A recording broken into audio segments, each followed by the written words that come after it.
দ্বিতীয় দফার ভোট 7 জেলার 142 কেন্দ্রে, হাওড়া জেলার 16 বিধানসভা কেন্দ্রে ভোট দ্বিতীয় দফায় 29 এপ্রিল। আর হাওড়া শ্যামপুর বিধানসভা কেন্দ্রের বিজেপি প্রার্থী হিরণ চট্টোপাধ্যায় তার প্রচার।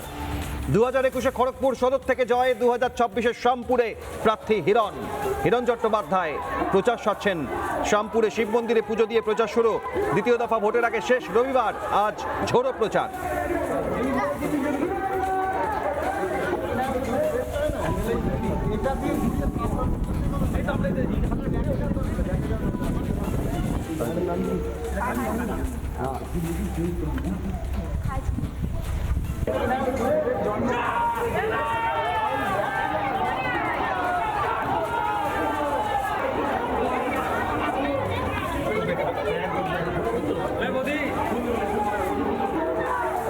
শ্যামপুর বিধানসভা কেন্দ্র উলুবেড়িয়া লোকসভার অন্তর্গত এই শ্যামপুর। লাগাতার শ্যামপুর, বানেশ্বরপুর, ডিঙ্গাখোলা, কলমপুর, রাধাপুর বিভিন্ন এলাকায় প্রচার সেরেছেন হিরণ চট্টোপাধ্যায়। আর দ্বিতীয় দফার ভোটের আগে আজ শেষ রবিবার, শ্যামপুর বিধানসভার বিজেপি প্রার্থী হিরণ চট্টোপাধ্যায় বাড়ি বাড়ি ঘুরে জনসংযোগ, শিব মন্দিরে পুজো।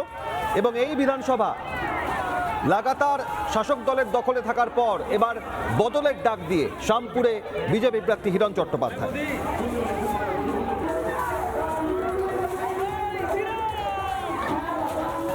শ্যামপুরের কামিনা অঞ্চল এলাকায় সেখানে শিব মন্দিরে পুজো দিয়ে আজকে রবিবাসরীয় যে প্রচার, সেই প্রচার ইতিমধ্যে শুরু করে দিয়েছে ডক্টর হিরণময় চট্টোপাধ্যায়। তিনি শ্যামপুরের প্রার্থী। আজকে এই কামিনাপুর এলাকায় আপনি প্রচার করছেন, আজকে রবিবাসরীয় শেষ প্রচার, একেবারে প্রথম দফার ভোট হয়ে গেছে। মানুষের কিরকম সাড়া পাচ্ছেন, কি বলবেন? আপনি তো দেখলেন কোনো প্রচার ছিল না এখানে। আমরা আগে করে মাইকে প্রচারও করিনি, আগের দিনেও বলিনি যে এখানে হিরণ আসবে, তাই না?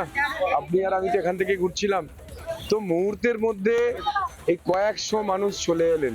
এটা স্বয়ং ঈশ্বরের কৃপা, দেবাদিদেব মহাদেবের কৃপা। কারণ এই শ্যামপুর হলো শ্রী চৈতন্য মহাপ্রভুর জায়গা। এখানে শ্রী চৈতন্য মহাপ্রভু 546 বছর আগে তার পায়ের ধুলো দিয়ে গেছেন। তো সেই জন্য শ্যামপুরের মানুষ তাদের উন্নয়ন করার জন্য আমাকে ঈশ্বর পাঠিয়েছেন। আর বাকি মানুষের ভালোবাসা।